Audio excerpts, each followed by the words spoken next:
नमस्कार, मी ईशा जगताप. आजच्या विशेष आरोग्य जागरूकता कार्यक्रमात आपलं स्वागत आहे. आपण सतत ऐकतो की stress is the new smoking, पण याचा नेमका अर्थ काय आहे? खरंच धूम्रपानामुळे जेवढं शरीराचं हृदयाचं नुकसान होतं तेवढंच ताणामुळे सुद्धा होतंय का? याबद्दलच आज आपण सविस्तर माहिती जाणून घेणार आहोत तज्ज्ञांकडून. आजच्या चर्चेत सहभागी झाले आहेत डॉक्टर चंद्रशेखर पाटील, डॉक्टर महेश फुलवानी आणि डॉक्टर सचिन हुंडेकरी. नमस्कार डॉक्टर, कार्यक्रमात आपलं स्वागत आहे. चर्चेला सुरुवात करण्यापूर्वी डॉक्टरांची थोडक्यात ओळख करून देते. डॉक्टर चंद्रशेखर वसंतराव पाटील यांनी MBBS, MD in medicine, DM in cardiology, DNB in cardiology या वैद्यकीय क्षेत्रातील उच्च पदवी संपादित केलेल्या आहेत. तसंच त्यांनी FACC, FSCAI, FESC आणि FCSI या फेलोशिप देखील मिळवलेल्या आहेत आणि आता ते कोल्हापूरमधील साई कार्डियक सेंटरचे डायरेक्टर आहेत. त्याचबरोबर आजच्या चर्चेत सहभागी झाले डॉक्टर महेश फुलवानी. त्यांनी MD in medicine, DM in cardiology, DNB in cardiology या वैद्यकीय क्षेत्रातील उच्च पदवी संपादित केल्या असून FCCP in cardiology, FESC in cardiology या फेलोशिप संपादित केलेल्या आहेत आणि आता ते नागपूरमध्ये असलेल्या श्रीकृष्णा हृदयालय आणि क्रिटिकल केअर सेंटरचे डायरेक्टर आणि सिनियर कन्सल्टंट कार्डिओलॉजिस्ट आहेत. तसंच डॉक्टर सचिन हुंडेकरी यांनी MD in medicine, DNB in cardiology या वैद्यकीय क्षेत्रातील उच्च पदवी संपादित केलेल्या आहेत. ते इंटरव्हेन्शनल कार्डिओलॉजिस्ट आणि डायरेक्टर म्हणून पुण्याच्या पिंपळेश्वर नगर इथे असलेल्या सिनर्जी हार्ट इन्स्टिट्यूटमध्ये कार्यरत आहेत आणि त्याचबरोबर पिंपरी चिंचवड वाकण पुणे इथे त्यांचं स्वतःचं doctor Hundekari's elite heart clinic and pathology lab आहे.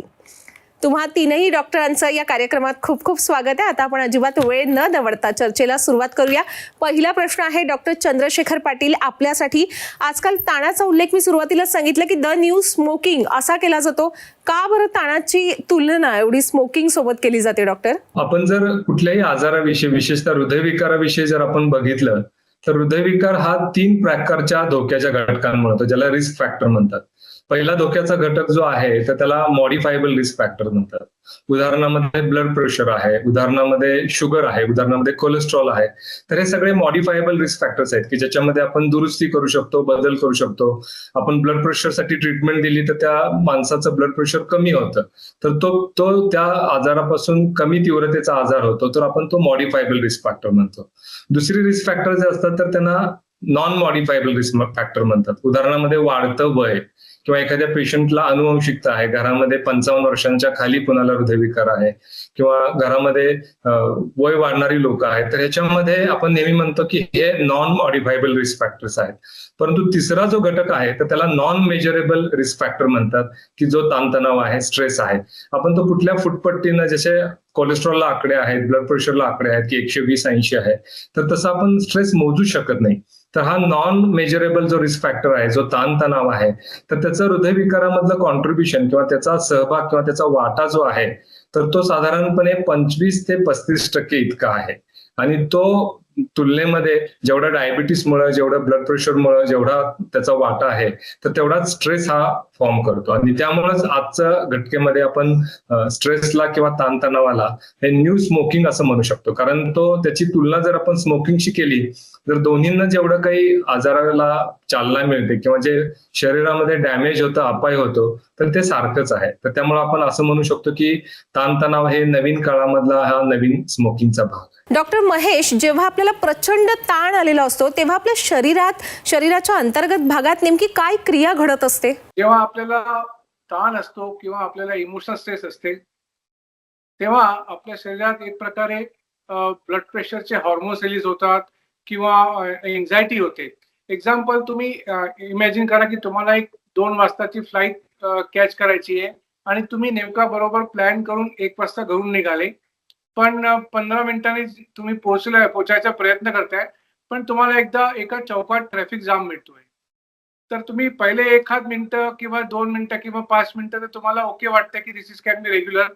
पण जेव्हा एक 10-15 मिनिटं जास्त वेळ लागते तर तुम्हाला स्ट्रेस वाढतोय, दगदग होते, एन्झायटी वाढतो, तेव्हा तुमचा ब्लड प्रेशर वाढतो and then this all adds up in emotional stress. तसं आहे की एखाद्या वेळ असं झालं तर इट इज गुड. एक्झाम द्यायला आपण गेलो तेव्हा आपल्याला इमोशनल स्ट्रेस झालं, तर that is good for examination. Because it improves your performance.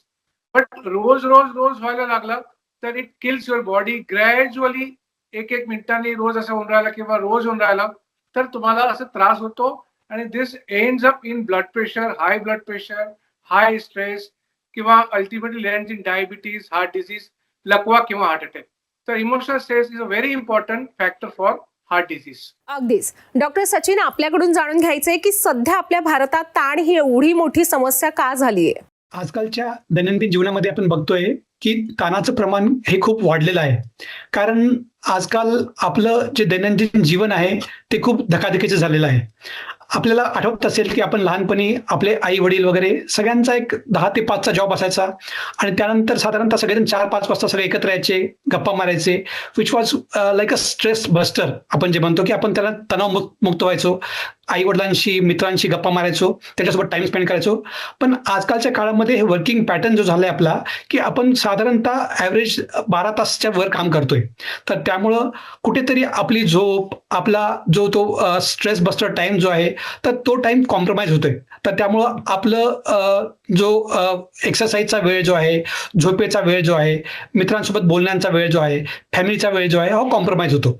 आणि यामुळं हा तणाव वाढल्यामुळं आपला बीपी नियंत्रणात येत नाहीये. झोप नाही झाल्यामुळं आपलं जे बॉडीचं रिचार्ज म्हणतो आपण, जसं फोनला रिचार्ज करतोय तसंच आपल्या बॉडीला पण आरामाची आणि रिचार्ज होण्याची गरज असते. यामुळं आपल्याला हा तणाव कमी करणं कंपल्सरी आहे, ज्यामुळे की आपला हृदयविकाराचा धोका कमी होऊ शकतो. अच्छा, बरं डॉक्टर चंद्रशेखर, ताणाचा सर्वाधिक धोका हा हृदयविकाराच्या रुग्णांना असतो का? नाही, ऍक्च्युली जेव्हा एखाद्या पेशंटला हृदयविकार होतो तर त्याला जो ताणतणाव निर्माण होतो त्याला सिच्युएशनल ताणतणाव आपल्याला म्हणता येईल, की त्या परिस्थिती अनुरूप आलेला जो काही ताणतणाव आहे तर तो काळजीचा भाग असू शकतो. कुठल्याही पेशंटला जर नवीन आजार झाला तर त्याच्यामध्ये उदासपण असतो, व्हाय मी असा नावाचा एक प्रश्न असतो की मलाच काय हे झालं. तर त्या भागांना आपण सिच्युएशनल किंवा तो तात्पुरत्या स्वरूपाचा ताणतणाव आहे. आपण जे काही गोष्ट करतोय ती सिच्युएशनल डिप्रेशन किंवा सिच्युएशनल अँझायटी आहे. त्याच्यापेक्षाही ताणतणावामुळे हृदयविकाराचं प्रमाण सर्वसामान्य माणसाला, की ज्याला कुठल्याही प्रकारचा धोक्याचा घटक नाही, अशा लोकांमध्ये, आता आम्ही हल्लीच्या काळामध्ये बघतो तर हे तरुण लोकांमध्ये हृदयविकार होण्याचं जे काही प्रमाण आहे, म्हणजे उदाहरणामध्ये 45च्या खाली हृदयविकार होतं, हे भारतीय उपखंडामध्ये आणि भारतामध्ये जास्त आहे. तर ह्याच्यामध्ये हा ताणतणाव हा भाग अतिशय मोठ्या प्रमाणामध्ये आहे.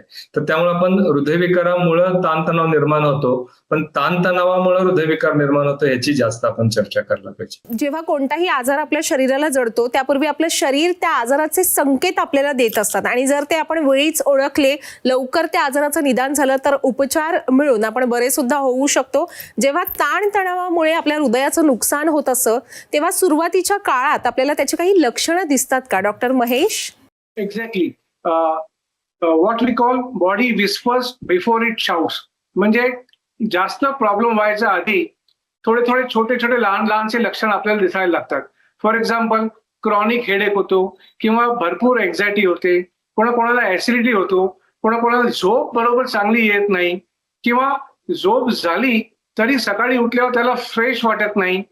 ठीक आहे ना, वारंवार त्याला मोशनसाठी जावा लागतो, धगधग धगधग जास्त असते, काम केल्याच्या आधीच त्याला असं एन्झायटी व्हायला लागतं की आपण काम करू शकणार की नाही, किंवा तुम्ही त्यांची पल्स रेट बघितली की ते पल्स रेट कंटिन्युअसली 90, 100 किंवा त्याच्यापेक्षा जास्त असते, जे ऍट रेस्ट आपल्याला 70च्या खाली पाहिजे किंवा 70च्या अराउंड पाहिजे. तर हे सर्व लक्षण आहेत की that person is under stress, continuously त्याला तणाव आहे. अगदीच डॉक्टर, हे खरंच आहे की वर्षभरात किंवा दररोज आपण पुरेशी विश्रांती घ्यायला हवी, पण अनेक जण असं करतात की वर्षभरातून एक मोठी सुट्टी घेतात आणि छान रिलॅक्स होतात. खरंच ताणतणाव व्यवस्थापनासाठी किंवा सुदृढ राहण्यासाठी ही सुट्टी पुरेशी असते? स्ट्रेस कमी करण्यासाठी आपल्या दैनंदिन जीवनामध्ये एक वेगळा वेळ दिला पाहिजे. तर त्यासाठी आपल्याला काही ब्रिदिंग एक्सरसाइजेस आहेत, काही फिजिकल ॲक्टिव्हिटी आहेत, ज्यामुळे की आपला तणाव कमी होतो. आपल्याला असं वाटतं की एक्सरसाइज म्हणजे फक्त मस्क्युलर पार्टसाठी किंवा बॉडी डेव्हलपमेंटसाठी आहे, तर असं नसून आपण जेव्हा व्यायाम करतोय तर व्यायाम करताना आपल्या बॉडीच्या मधून काही हार्मोन्स रिलीज होतात, त्याला आपण हॅपी हार्मोन्स किंवा फील गुड हार्मोन्स म्हणतो. त्यामुळं आपला तणाव कमी होतो. आपल्या मस्क्युलर एन्ड्युरन्स सोबत त्याला मानसिक तणाव पण कमी होतो. सेकंड इम्पॉर्टंट गोष्ट जी आहेत, आपल्या हॉबीज स्थापित करणं, जसं की आपलं लिस्निंग टू म्युझिक आहे, रिडिंग बुक्स आहे, spending time with friends and families आहे. यामुळं पण आपला मानसिक तणाव खूप कमी होतो आणि यामुळं BP, शुगर, कोलेस्ट्रॉल आणि हृदयविकार याच्यावर नियंत्रण ठेवण्यास खूप मदत होते. तर त्यामुळं आपल्या दैनंदिन जीवनामध्ये काही टाइम काढून आपण आपला तणाव मुक्त होण्यासाठी या घरच्यांना, आपल्या फॅमिलीसाठी, एक्सरसाइजसाठी आणि काही मेडिटेशन केलं तर खूप मोठा फरक पडेल. डॉक्टर चंद्रशेखर, आपलं आजकालचं जे काही जीवनशैली आहे, आजकालचं जे आपलं लाईफ आहे, त्यामध्ये आपण प्रचंड बिझी असतो. या दररोजच्या व्यस्त वेळापत्रकात आपण आपल्या ताण तणावाचं व्यवस्थापन कसं बरं करू शकतो? मी हा प्रश्न थोड्याशा वेगळ्या पद्धतीने सांगेल. 2005 मध्ये त्यांनी एक हॅपीनेस बद्दल अभ्यास केला. म्हणजे आपण असं म्हणतो की ताणतणावाच्या जर अगदी विरुद्ध कुठली गोष्ट जर असेल तर आनंदीपणा, आणि जर आपल्याकडे आनंदीपणा जर असेल तर तो ताणतणावाला नक्कीच दूर करेल. तर ह्या जेव्हा त्यांनी असा अभ्यास केला की हे हॅपीनेस कशामुळे निर्माण होतो, तर त्यांच्या असं लक्षात आलं की 50% भाग हा अनुवंशिक आहे. आनंदीपणाचा फक्त 50% जो आहे तर तो मॉडिफायबल आहे. तर त्याच्यामध्ये पण दोन गोष्टी आहेत की एक गोष्ट म्हणजे इंटेन्शनल हॅपीनेस, म्हणजे आपण ठरवून आनंदी राहतो, तर त्याचा वाटा हा 40% आहे.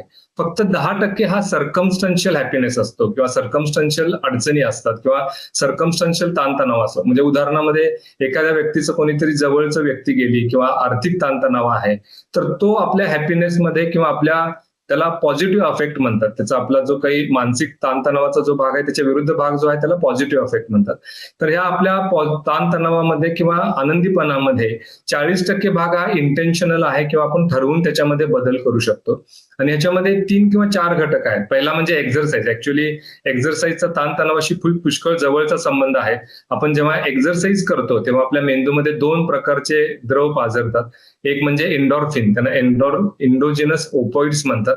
तर ह्याच्यामुळे आपल्या मनामध्ये आनंदीपणा निर्माण होतो. आणि दुसरा जो भाग आहे त्याला BDNF म्हणतात, ब्रेन डिराइव्ड न्यूरोट्रॉफिक फॅक्टर. आणि ह्याच्यामुळे आपल्या मेंदूचा जो काही अडॅप्टेबिलिटी असते, ऍडजस्टेबिलिटी असते, की ज्याला शास्त्रीय परिभाषेमध्ये न्यूरोप्लास्टिसिटी म्हणतात, ह्या दोन्ही गोष्टी वाढतात.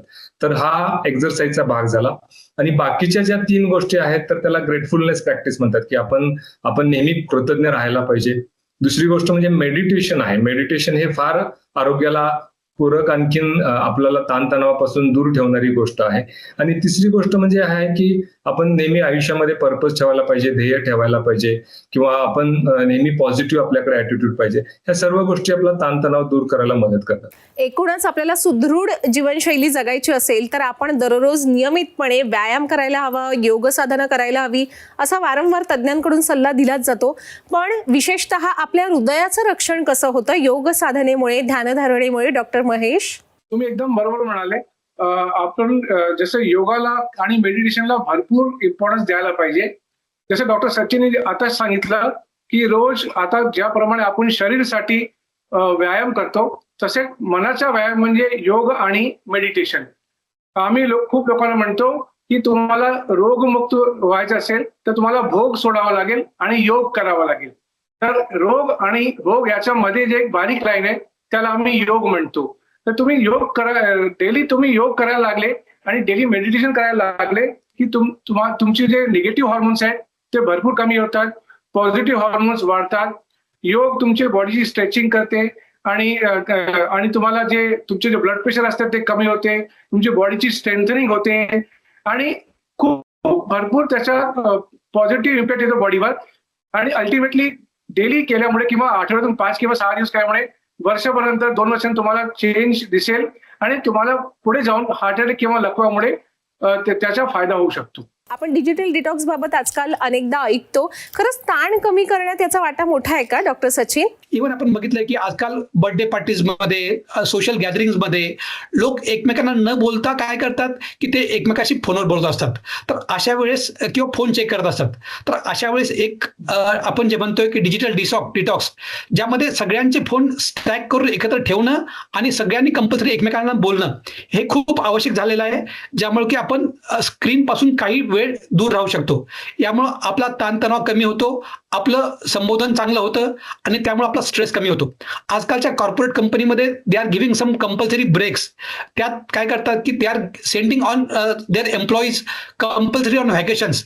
जिथे तुमचा फोनची रेंज नाही आहे, जिथे नेट नाही आहे, तर असे काही हॉलिडेज आजकाल कन्सेप्च्युअल होत आहेत, ज्यामुळे आपल्या कर्मचाऱ्यांना आपली मेंटल हेल्थ चांगली राखण्यासाठी मदत होते. तर यामुळे काय होतं की क्रोनिक स्ट्रेस कमी होतो, आपल्या त्या लोकांची प्रोडक्टिव्हिटी वाढते आणि याच्यापासून हृदयविकार, BP, शुगर यावर पण नियंत्रण मिळवता येतं. अगदीच अगदीच. खरं तर दररोज जर आपल्याला छान फिट राहायचं असेल, ऍक्टिव्ह राहायचं असेल, तर एक साधारण 8 तासाची झोप आपल्याला मिळायलाच हवी. विशेषतः हृदय सुदृढ राहावं यासाठी पुरेशी झोप मिळण्याचं किती महत्व आहे? डॉक्टर चंद्रशेखर. आपण जेव्हा शरीराविषयी किंवा आरोग्याविषयी चर्चा करतो तेव्हा आपण नेहमी 2च गोष्टींवरती फार स्ट्रेस करतो. ते म्हणजे आपलं डाएट, आपलं न्यूट्रिशन आणि दुसरी गोष्ट म्हणजे आपला एक्झरसाइज. आणि झोप या गोष्टीकडे आपण नेहमी दुर्लक्ष करतो. आता आपण जर बघितलं तर सध्या आपल्याकडे एक साथ चालू आहे की ज्याला स्लीप डिप्रायव्हेशन इपिडेमिक म्हणतात.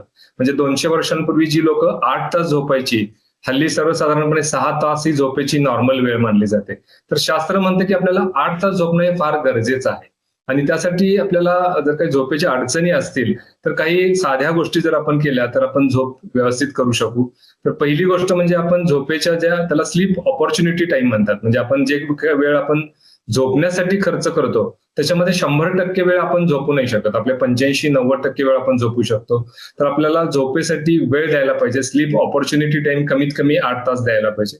दुसरी महत्वाची गोष्ट म्हणजे आपण झोपायच्या आधी हे ब्ल्यू LED ज्याला म्हणतात, स्क्रीन्स जे आहेत, आपण कॉम्प्युटरचा वापर टाळायला पाहिजे, आपण मोबाईलचा वापर टाळायला पाहिजे, आपण सोशल मीडियापासून दूर राहायला पाहिजे.